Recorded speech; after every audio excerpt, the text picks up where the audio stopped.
cyo umubabaro wa Yesu ariko n'igisobanuro cyawo nicyo wamaze nicyo umaze mu by'ukuri. Yego rwose umusaraba si cya giti n'umubabaro Yesu yababarijwe igorogota. Reka dusome ijambo ry'Imana ariko umunezero bari wose ibyishimo bari byose. Nibyo Njye mfite Bibiliya yera. Yego Waturebera muri Bibiliya ntagatifu kanifate gerayo abaduteza amatwi nabo babumbura Bibiliya zabo kugira ngo tugendane dusangire ijambo hato bataza kugira ngo ahari yaba ari ibitekerezo byacu cyangwa se ni Bibiliya zindi twahimbye. Bibiliya yera muri Petero wa mbere igice ni icya mbere n'umurongo wa gatatu. Yego Petero wa mbere igice cya gatatu umurongo ni wa 18. Turasoma umurongo umwe gusa wonyine. Kuko na Kristo yababarijwe abanyabyaha yababarijwe ibyaha by'abantu rimwe, umukiranutsi ababarizwa abakiranirwa kugira ngo atuyobore ku Mana, amaze kwicwa mu buryo bw'umubiri ariko ahinduwe muzima mu buryo bwa mwuka. Imana ishimwe. Imana ihimbazwe. Ubwo n'urwandiko rwa Petero ibice bitatu umurongo wa 18. Petero wa mbere. Yego Bibiliya ni ntagatifu. Haravuga hati koko rero Kristo bwe yapfuye rimwe rizima. Yego azize ibyaha by'abantu. Bityo nubwo ari intungane apfira abagome. Yego kugira ngo abayobore ku Mana. Amen. Abanje gupfa ku bw'umubiri hanyuma agasubizwa ubuzima ku bwa roho. Amen. Imana ishimwe ihimbazwe iteka. Titre iravuga ngo iki? Titre iravuga ngo urupfu rwa Kristo nirwo mutsindo. Urupfu rwa Kristo nirwo mutsindo.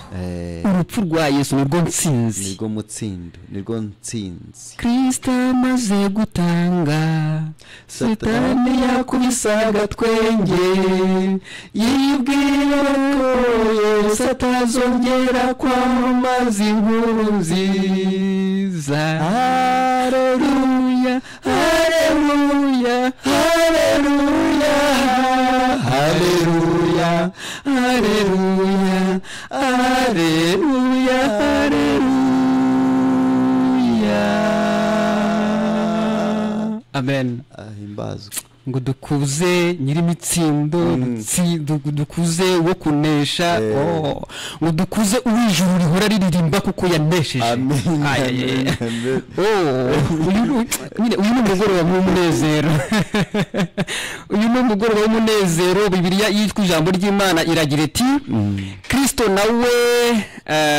nawe yapfuye rimwe rizima kubera ibyaha byanyu, we ntungane apfira abagome kugira ngo abageze ku Mana. Nibyo igihe yari ku isi baramwishe, maze kubera imbaraga za mwuka arazuka aba muzima. Imana ishimwe cyane. Imana nihimbazwe. Abaduteza amatwi twongeye kubahereza ikaze muri iki kiganiro ijuru ntirikorerwa. Turabahereza n'umwanya mu kanya gato kugira ngo murusheho kubaza ibibazo. Uretse ko twiringiye ko muri buze ahubwo gushimira Imana ku mpamvu yuko ibibazo byanyu byakemutse. Nibyo umuntu avuka yibaza ni gute nazajya mu ijuru, ni gute nazabana n'Imana. Uwo mutima umuntu wese arawuvukana.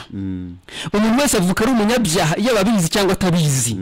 Umuntu avukana urubanza yaba abizi cyangwa atabizi. Uko umuntu arushaho gukura niko arushaho kumva yumva afite amatsiko yo kuzabana n'Imana. Muri make we yiyumvamo ko ashobora kuzarimbuka, ariko kuko atifuza kurimbuka akabaho ashaka inzira yamuhuza n'Imana.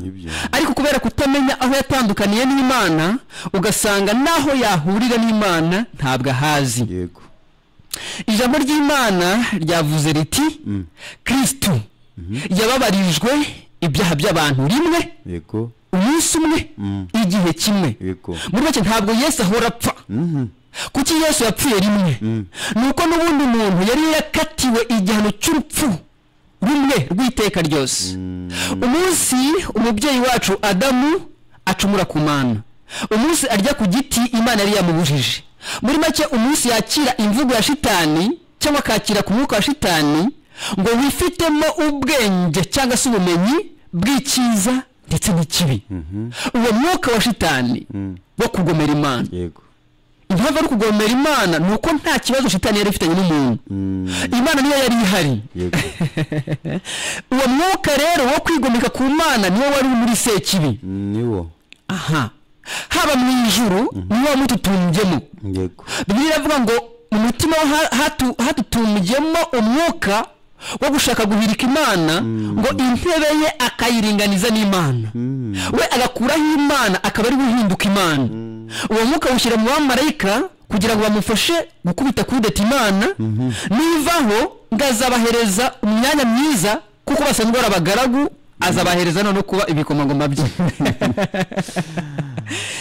Uwo mwuka rero yagomesheje abamarayika ni nawe yamanukanye hano mu isi, ahasanga umuntu umeze nk'igifumbiro Imana yafumbiyemo abantu bose, ameze nka pepiniyeri Imana asutsemo umurama wose. Ndavuga nti Adamu ni Imana yaturemeyemo abantu twese no ku muntu yose. Uwo rero ni nawe shitani yasanze aho amushyiramo wa mwuka. Mu mvugo y'Imana, Imana yari yabuje Adamu kurya ku giti cy'ubwenge bumenyesha icyiza n'ikibi. Si igiti rero nk'ikimerano, ahubwo ubwo ni urugero Imana yatanze ku mpamvu y'uko Adamu n'ubundi yari ari mu ishyamba, yari ari muri Edeni, yari ari mu busitani. Urugero rwihuse rero ni igiti n'imbuto zacyo, icyo yakoresheje kugira ngo Adamu abyumve vuba. Ariko icyo yashaka kumusobanurira ni uko igiti cy'ubwenge bumenyesha icyiza n'ikibi uwo ni Sekibi cyangwa ni shitani, naho imbuto ziwe ni imvugo cyangwa se ni amagambo cyangwa ni umwuka umurimo. Muri make kwakira ku mvugo ye niko kwakira ku mbuto zo ku giti cye. Mu Kinyarwanda bavuga ibyo kubiba amacakubiri, ariko mu by'ukuri umurimo ubibwa ni umutima, umurima ubibwamo ni umutima, naho imbuto ibibwamo ni umugambi, ni ijambo, yego, umuntu yumva ahantu, yego, amagambo umuntu yumva. Kuko amacakubiri si ikintu wapima, si ikintu gifatika, uretse kubiganira gusa umuntu akabitekereza kumva ko ari byo. Ibyabaye muri jenoside muri 1994 birabitwumvisha cyane, tukabyumva vuba cyane. Abantu babagaho baturanye batuje, basangira ibyabo bashyingirana, ariko mu by'ukuri habonetsemo gututumba kwa bamwe, badutswemo n'umwuka w'amacakubiri, n'ubundi ayo magambo niyo bagiye kubiba muri bagenzi babo. Iyo mbuto rero ibameramo, inabagira mu by'ukuri nk'iyabababibyemo. Uko niko n'ubundi Adamu na Eva n'ubundi bariye kuri icyo giti cy'ubwenge bumenyesha icyiza n'ikibi. Muri make basoromye ku mbuto baziryaho, cyangwa se bakiriye ku mvugo ya shitani, baba bakiriye ku mugambi wa shitani n'ubundi. Twese rero abari muri Adamu twahise twakira uwo mwuka muri twebwe, tubatugushije ishyano. Zaburi ya 14:2 ngo Imana yaritegereje iri mu isi, ibona abantu bose gutekereza kwabo ni kubi gusa kugeza iteka ryose, ngita ibona twese twarandurijwe hamwe, ntawe ukiranuka habe n'umwe. Yesaya nawe arabivuga, aravuga ngo kuko twese twahindutse abanduye. Aho twanduriye nyine muri icyo gifumbiro twavugaga muri Adamu. Ariko Imana yari yabwiye Adamu ko umunsi yakiriye kuri ayo magambo, yaravuga ko akwiye kumva izindi mvugo zindi nta kibazo, ariko imvugo y'umwanzi aramenya nayakira, muri iyo mvugo hayishemo urupfu rw'iteka. Uwo mwanya rero ayamaze kwakira iyo mvugo, kuko iyo mvugo yari ihishemo icyitwa icyiza, kuko yarababwiye ati Imana yarabashutse, gupfa ntimuzapfa, ahubwo Imana ni inyeshyari, izi ko nimuramuka mwumvise ibyo mbabwira muzahumuka amaso, mukagira ubwenge yabahishe, mugahishurirwa ibyiza yabakinze, mukamera nkayo. Ni ishyari bafitiye, icyo se mwumva ko ari n'icyiza? Ni icyiza ariko kihishe mu ikibi. Ntabwo bigeze bamenya ingorane bazahura nazo, bazimenye hanyuma bisanze bambaye ubusa, batangira kugira ubwoba. Ikintu cyitwa kwihisha naho cyatangiriye. Gahunda ya security, umutekano, naho watangiriye muri Edeni, tangiriye kubura umutekano burabuze, ariko n'abashinzwe umutekano nicyo gihe bagiriyeho no gukoresha intwaro zo kurinda umutekano naho byatangiriye kubera ubwoba kubera kurinda kubera ikibazo cyabaye abanzi babonetse nuko abakerubi babagiye ku muryango barindisha umuryango inkota naho umutekano waburiye iyo tubona abashinzwe umutekano tukabona biriya byose ntabwo gahunda y'Imana byari birimo kuko nta mwanzi nta kibazo nta bwicanyi nta bugome nta kunyuranya nta ibi byari sawa ariko gukora amajoro ni ibintu byinshi cyane nkavuga ngo rero impamvu twabonye ko Yesu yapfuye rimwe risa nuko n'ubundi Imana yari yakatiye umuntu igihano cy'urupfu rw'iteka rimwe risa kandi ari kimwe nyine igihano kimwe cy'urupfu rw'iteka yego ubwo ni nayo mpamvu twasomye n'amagambo Imana ishimwe urumva iki Imana yakatiye umuntu cyo nticyagombaga gukurwaho yego nitegeko nyine Imana no witeka ijya yivuguruza se oya no witeka niyivuze ibivuze ibyiteka kandi bivuze ibyiteka yimubwiye rero ngo no gupfa uzapfa nta kabuza yari ivuze urupfu rw'iteka rumwe rwose kukurimbura rimwe ego bikabirahagije abantu bahora bavuga icyaha cy'inkomoko ariko kuki bavuga icyaha ntibumve igihano yego icyaha cy'inkomoko yego rwose gikatiye urupfu rw'iteka yego ntiwagikuraho urwo rupfu rutabaye ntibishoboka ntiwagikuraho urwo rupfu rutabaye yego yewe naciye mu nzira nyinshi niko nigeze mbivuga nca mu mayira menshi ndi gushakisha aho nagihungira urwo rupfu numva nkeneye aho narucikira icyo gihano nakatiwe ndi muri Adamu narabuze aho ngicikira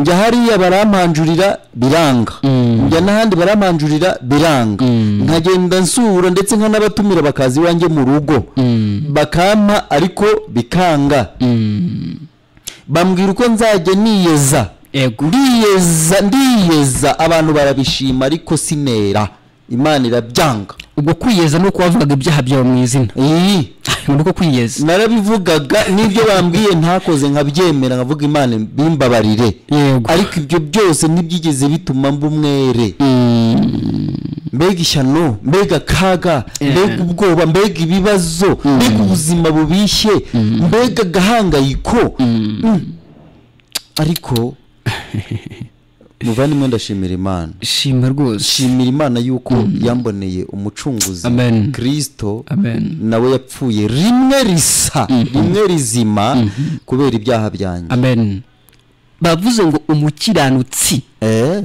ababarizwa abakiranirwa intungane ipfira abagome kugira ngo ibayobore ku Mana nge nkunda cyane aka kantu kitwa kugira ngo yego ubundi wakirirwa uririmba urupfu rwa Yesu yarapfuye yarampfiriye yagize gute apfira ibyaha byanjye ariko utamenye kugira impamvu yarapfuye se kugira ngo bikugendekere ibyo wirirwa ubiririmba se yego kwari kugira ngo uhuzwe n'Imana wari yaratandukanyijwe nayo ku bwa Satani amen icyaha cyadutandukanyije n'Imana kure kitujyana kure ndetse kiratwica ubwo twigijwe hafi n'urupfu rwa Yesu kuko nirwo rwa rupfu rwanjye rw'iteka we yapfuye Abakorinto ba 2:5-18 ngo muri pfu cyangwa muri Kristo nimo ndani mu rupfu n'Imana yingiye n'abari mu isi ntiyabe kibabara ibicumuro bene dateje babivuzeho numva baransazije bavuze ukuntu muri Yesu ari Imana yingiye n'abari mu isi nkiyaba ntiyabe kibabaraho irahakana bati sinkibabaraho ibicumuro byanyu muvande reka nkubwire rero kubera ko turi buganire n'abantu turagerageza kubaha iminota myinshi ariko reka tuvuge kino kintu mu by'ukuri niba Yesu yarapfuye ariko atiyishe atiyahuye atarwaye ariko yishwe mu buryo bugaragara nk'igihano atari impanuka ntiyazize impanuka ntiyarwaye si yashaje ntiyiyahuye ahubwo yarahanwe yarishwe amen umunyakuri yarababajwe umunyabyaha ndababarirwa mbe mwana w'iki aratega amatwi Yesu arashaka ko aza mu mutima wawe. Amen, amen. Urupfu kwa Yesu nabone uri kumva radio turi kugira ngo tukubwire ikintu cyaba cyaravuye mu rupfu rwa Yesu kuri wowe, musaruro cyangwa umumaro, kugira ngo iyo mpamvu kugira ngo cyatumye Yesu ababazwa mwere kariya kageni yarazuye Lazaro, yarakijije abantu ibibembe, yego, yarakijije abari bafite ubumuga, yaramuhumuye impumyi, yego, yaragaburiye abantu benshi umugati n'amafi, yego, yarabwiye abantu ubutumwa bwiza, yarabasuye hirya no hino, yego. Ntacyaha niki yakoze imbere y'umuntu cyangwa imbere y'Imana, yego rwose, ko kugira ngo wowe ubarwe nk'intungane y'Imana yari imubazeho ubunyabyaha bwawe, imubara nk'icyaha, imuhindura cyo kugira ngo nawe guhindura intungane. Amen. Ingorane hari rero narindi kuvuga nuko wa mubi wari wadukuye mu maboko y'Imana, wari wadukuye mu rukundo rw'Imana, wari wadukuye mu munezero w'Imana twari twibereyemo muri Edeni, ntaho yagiye sha. Yego rwose, yarakomeje arahomera, araza n'urupfu rwa Yesu arworosa igitambaro, akajya ruhindura ikintu cyo gukiniraho, ngo ikintu cyo kuvugiraho amagambo, ikintu cyo kuvugiraho ibyaha. No, ntabwo ari byo. Urupfu rwa Yesu ntabwo ari ubwo kugira ngo uvuge ibyaha byawe. Urupfu rwa Yesu ni urwo kugira ngo umenye ko Imana nta mujinya ikigufitiye, kuko we yari ifite yarumariye muri Yesu. Amen. Amen.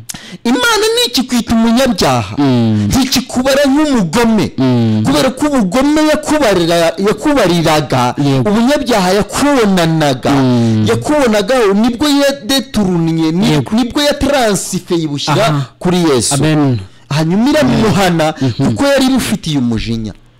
Yesu bavuze ngo wahindutse umugome, yari intungane ipfira abagome. Muri make ubwo bivuze ko ubwo bugome bw'abagome Imana bushyize ku ntungane ari Yesu. Ubwo ntungane nayo ubwo butungane Imana bumukuraho ibushyira ku bari abagome. Ni ikintu hari cyo bita symétrie centrale, ni ukuvuga ngo bimwe byaragiye ibindi biraza. Yego rwose, Imana ntabwo yasize umuntu amarama, oya ni ingurane, yaramuguraniye. Amen.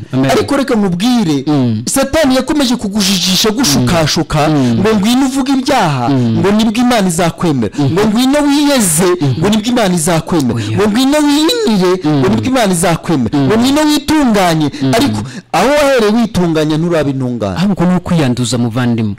Uko ni ukwiyanduza kubera ko twabonye ko twese twahindutse abanduye, nibyo twagerageje gukiranuka mu byose, bimeze nk'ubushwambagara busize ibizinga, bifite ibizinga. Bivuze ngo iyo umuntu yanduye n'ibimukomokamo nabyo biba byanduye. Buramutse uri kubwira Imana ibyaha byawe n'ubundi kuko nta kiza kikubamo, nabyo ubwabyo no kubivuga ubwabyo ni ibyaha. Ubundi se uri kubiyibwira, ariko harimo no kuhindura Imana injiji. kuko utekereza Imana nk'itazi ibyawe. Umuntu ntazi n'ibyaha bye, nyine ikibazo nyine utekereza ko ibintu uzi wowe ibintu wamaze kumenya Imana itarabimenya. Uko no kujijisha nawe wa mwuka nyine wikiza n'ikibi, urumva ari kujijisha Imana, ukabwira Imana ibyaha byawe nka bitanu. Uri kuyibwira se wayitanze kubimenya. Umuntu ni uruganda rw'ibyaha, rufite moteri uri kuri ibyaha. Uretse ko utanabizi, reka nkubwire inshuti twumva, uretse ko n'ibyaha byawe utabizi kubera ko uri umunyabyaha 100%. Yego, iby'Imana ikuziho ntunabizi, ndetse n'ibyo Yesu yazize ntunabizi. Ariko reka tubivugeho gatoya ubundi twambuke. Yego rwose, Yesu apfa yicwa yahaniwe ubugiraneza bwawe. Yego, reka tubisubiremo kuko hari igihe ubivuga rimwe umuntu agashaka kubikosora agira ngo uribeshye. Yesu ahanwa ku musaraba w'ivume, yahaniwe ubugiraneza bwawe, wowe uri kutwumva.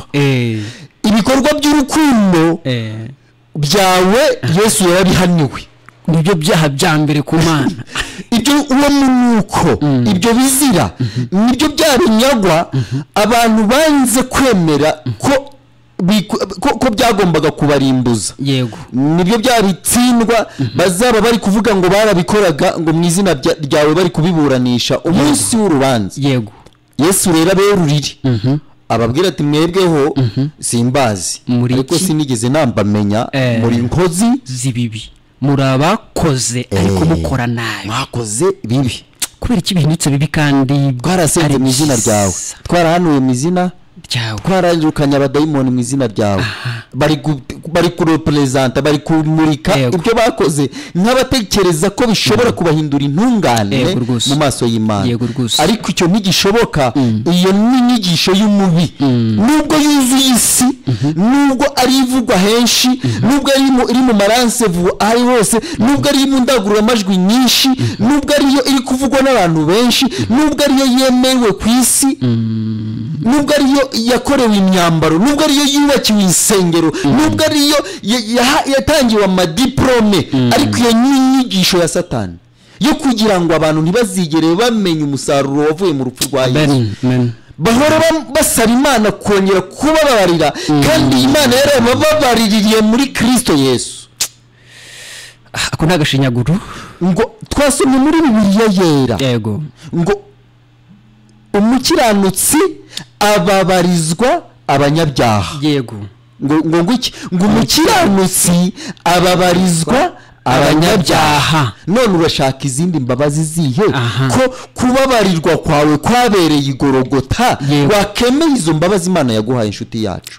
Iryo jambo naryo rigiye kumvikana hari cyo waruvuze ko ibyiza by'umuntu nibyo Yesu yabanje guhanirwa yabivuze ko icyogejwe imbere y'abantu ari kizira ku Mana muri make icyo twita ikiza cya muntu kuva gusa utari intungano bwabyo icyo wita kiza ni na kimana hindura kibi cyane nicyo yanga muri Bibiliya ikoreshwa n'abayehova muri Yesaya 64 n'umurongo wa 5 haravuga ngo kubera twahindutse abahumanye ibikorwa byacu byiza by'ubutabera yo gukiranuka ibitunganiye abana b'abantu ibyo umuntu akora bakamukomera amashyi bya bintu byo ndashyikirwa nawe wumva ryo wishingikirijeho abantu bakwemereramo baguhereye ibihembo yo iravuga ngo y'Imana ibirebye byakozwe n'umuntu wo kwa Adamu ngibona ari nka kotegisi umugore amaze gukoresha ari mu mihango biba byanutse bitandukanye n'imwe ikiri muri botike oya iyo umaze gukoresha wa mwanda nyine kwa kundi ibimeze uhitushyira mu bubiko abantu bari kubikipinga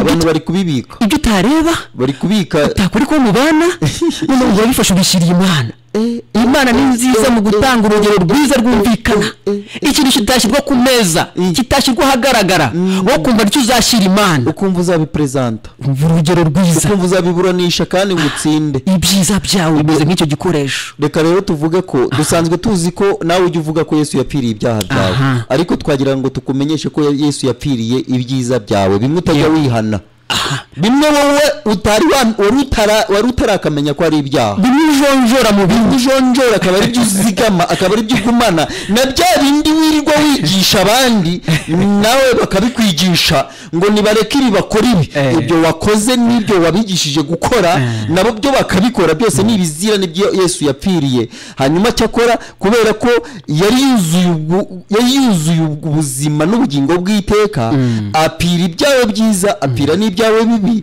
asigara gutegereje ngo wemere ko igihano yahanwe ari cyo gihano cyawe cy'urupfu rw'iteka kandi cyuzuye.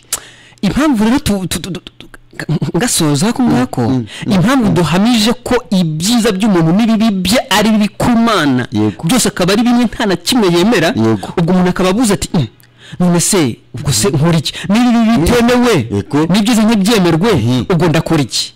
Impamvu Imana igaragaje ko ibikubamo byose ari bibi nuko yavuze ko wanduye urazira buriya dufashe birazira yego dufashe buriya urugero nk'uruganda rwitwa Inyange i Masaka rusohora ji amata n'amazi n'ibindi buriya rwo ruramutse rufite ikibazo produit zarwo zose zaba zifite ikibazo ntibahagarika amazi ngo basige ji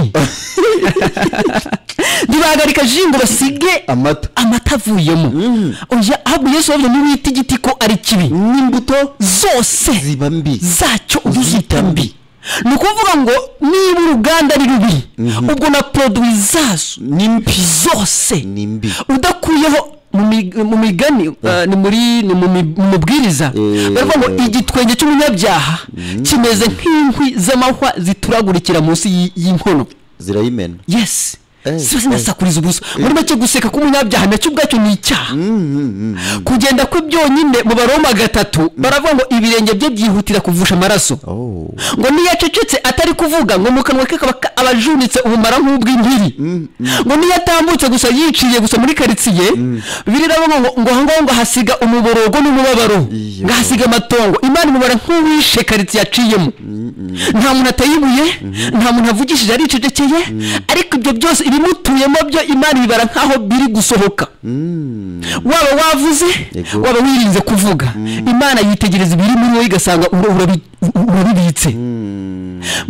Muri Yesaya 57:21 yego baravuga ngo umuntu aba ameze nka kurya inyanja igirijisha igatuza ukagira ngo nta kibazo eko nkuru nziza amazi yararyoshye ukanaza yasohokeraho mu kanya gato cyo kubona arivumbagatanyije akazikura isayo akazikura ibyondo akazikura amabuye n'ibindi byose bibiba mu nda byasohoka rero nibyo bita umuhengeri ibintu bikarohama ukabona umujinya rwose inyanja yarakaye waba uri ku nkombe ukabati hehehehe nuko imeze muri make kagutungura kandi mu kanya rituje ukabona ari umutako uko niko mwe na Adamu nawe ameze abacecetse ukagira mu muziranenge ni intungane n'umwiza ariko umuntu nawe agira imvuga ivuga ati nakwereka ahandi ati wambona ibyo ni ibimenyetso by'uko muri wowe atuyemo ubumara nk'ubw'igisasu cya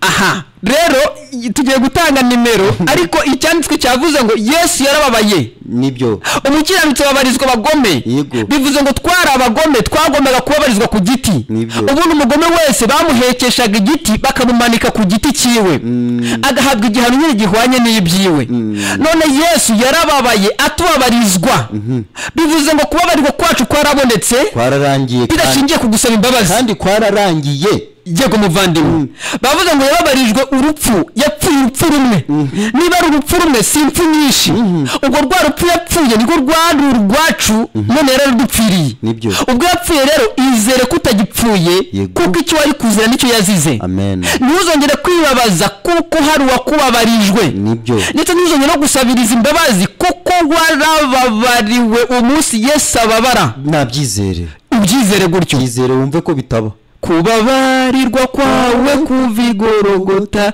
reba ku musaraba reba wizere gutabarwa kwawe kuva igorogota tugiye gutanga umurongo ariko buri muntu wese wumva atarababarirwa namenye ngo nuko nta makuru yari afite ariko niba uhamya ko Yesu yababaye hitumenya nyine ko ari cyo gihe wahawe imbabazi bireba ngo amaraso atamenetse ntihariho ko barirwa ibyaha bivuze ngo Imana agombaga kubabaza umwana w'umuntu kubw'ibyaha bye nta sezerano bigize bagirana ry'imbabazi ntabwo bigize bavugana iby'imvugano naramuka 10 hari uko bazabigenza ahubwo baravuga ati uzapfa nta kabuza ubwo rupfu rero nirwo Imana yahinduriye kuri Kristo irangije irarumuhannye imaze kurumuhana Yesu aravuga ngo ikihano kiduhesha kwibera amahoro cyari kiri kuri Kristo ubwo rero yababaye tubabarizwa ubwo ntitukibabarijwe ibyaha byacu ntitukibabaye muri make yagiye mu rutazima ku bwacu yakomeje kuvuga ngo igihano kiduhesha amahoro cyakiri kuri we